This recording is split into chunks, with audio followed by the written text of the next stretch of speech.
Focus on them, not on you. It shouldn't be, here's my card, I'm a chiropractor, this is what I do, can I give you an adjustment?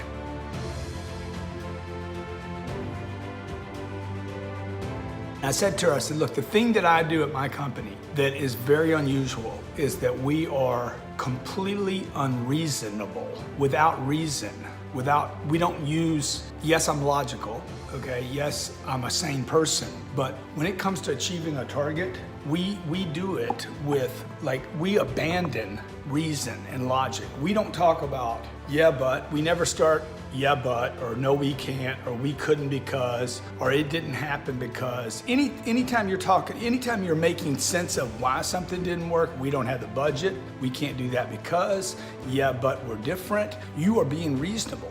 The great things that have happened on this planet and continue to happen are because people are unreasonable.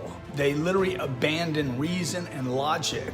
They defy the universe. Now, if you look around, if you're a logical person, if you're a person that has to make sense of it beforehand, then spend some time looking around the universe, look at nature, look at all the things that are done every day that literally defy gravity, defy possibility, defy physics. It's all over the place if you need to be reasonable.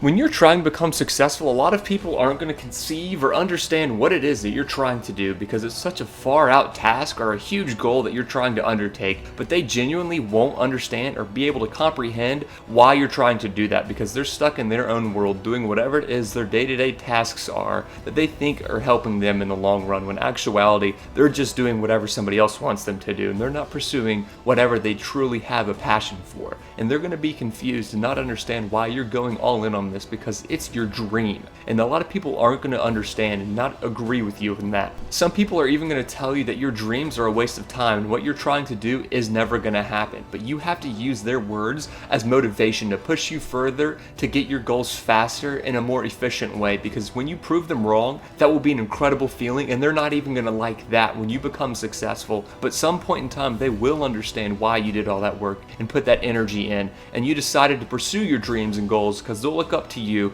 and realize how happy you are and how joy-filled your life is because you decided to do something that you truly love and you decided to fully commit. So I'm showing this to you to inspire you. Somebody wrote me and said, man, I want to know how you got all that stuff, dude. I'm like, look, bro, it's easy, okay? 3 steps. I talk one, how do you make it? How do you make it? Most people don't know how to create money, okay? The most important thing about money and getting what you want is not to have the money, it's to create the things you want. Live where you want, have the expansion you want, the views you want, go where you want. Number 1, fewer people know how to keep it. That's discipline. You got to have discipline, and you're not going to have discipline if you don't have goals. Why would I keep money if my goals are either perverted, short-sighted, or maybe too small, okay? So you got to have monster goals, and that's going to create the discipline necessary to keep what you went out and earned. And number three, then you got to figure out how to multiply, okay? Now, you don't need to figure out how to multiply. When I was 25 years old and I'm broke, I didn't need to work on multiplying it. I didn't even need to work on keeping it because I didn't have any. In the very beginning, from the age of 25 to 35, all I did was work on, particularly in the first 3 or 4 years, all I worked on was, how do I learn how to sell?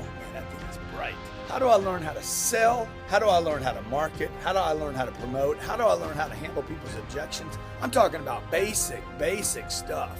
Yeah, well, you got to quit saying nonsensical stuff like, I'm happy where I'm at and we're good, we're all good, Business is good. Everything's good, Yeah. I'm better off than Yeah. somebody in that. You got to quit comparing yourself to other people. Yeah. You got to quit talking like the middle class. You've somehow arrived because somebody in Iran is suffering, You're good until you're not. There's nobody watching that gives enough money to charity, okay? Everybody watching should be able to give $1 million a year to charity, but you can't. You know why you can't? You would if you could, but you can't because you didn't. You didn't produce enough, because by the way, it's not your money anyway. Somebody else gave you the money, and you pass it on. Most of you are like, I'm really charitable, I'm really good, but you never do enough. Why? Because you never had enough. And so, because you didn't produce enough, because you didn't work enough, because you didn't expand enough. So I would just say to people, look, have some loftier goals.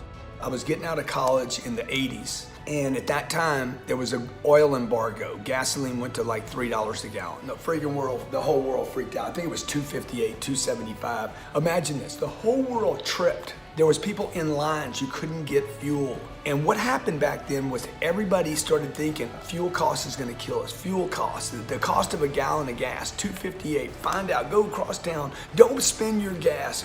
Literally put more air in your tires. There was news reporters telling you to put more air in your tires so you would spend less gas. So that got grooved into my thinking. And my problem, and the problem for millions, hundreds of millions of people, became how much they paid for a gallon of gas, or how much they paid for food, right? Or how much that membership cost, or how little they got paid, right? But in this case, I'm gonna use the fuel. How much I paid for fuel determined whether or not I would have any extra money left over. Again, I'm gonna share with you a tip here, a strategy, where I guarantee you if you do this, it will change the level of problems you have in your life, from little problems to big problems. That's right, I said it. You don't want little problems, you want big problems.